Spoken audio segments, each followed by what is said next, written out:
रुकने कौमी असम्बली हाजी मलिक शाह गोरगेज और चेयरमैन जिला काउंसिल कैच मीर उस्मान बलोच ने तुर्बत में मुख्तलिफ शख्सियात के घरों पर जाकर ताज़ियत की।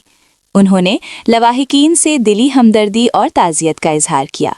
इस सिलसिले में वो अफसर बलोची बाजार कौमी हाउस पहुंचे, जहां मारूफ समाजी शख्सियत वाजा पीर मोहम्मद कौमी के इंतकाल पर ताज़ियत की गई।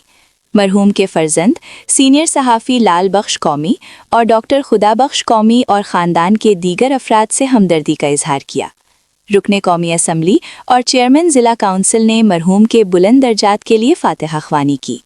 इस मौके पर ज़िला काउंसिल कैच के मेंबर हाजी मंसूर अहमद, मीर यासिर गोरगेज, माजिद हुसैन और सादिक ताजिर हमल मीर, तर्जुमान ज़िला काउंसिल खलील उल्फत और दीगर शख्सियात उनके हमराह थे। कौमी हाउस में मीर अनवर साजिदी, हासिल कौमी और मीर मज़ार रहीम, अलादात कौमी और कौमी हाउस के दीगर अफराद मौजूद थे। इस मौके पर लाल बख्श कौमी, मीर अनवर साजिदी और सादिक ताजिर ने हाजी मलिक शाह गोरगेज से इलाकाई उमूर पर तबादला ख्याल किया। रुकने कौमी असम्बली ने मसाइल के हल के लिए किरदार अदा करने की यकीन दहानी कराई। इलावाज़ें रुकने कौमी असम्बली ने चेयरमैन मीर उस्मान बलोच के हमरा अफसर कहदा यूसुफ मोहल्ला, साबिक सुपरिंटेंडेंट सेशन जज तुर्बत कहदा लियाकत लुकमान के घर जाकर उनके भाई साबिक चीफ अफसर कहदा इमदाद बुकटी की वफ़ात पर उनसे ताज़ियत का इजहार किया और मरहूम की इसाले सवाब और बुलंद दर्जात के लिए फातिहा पढ़ी।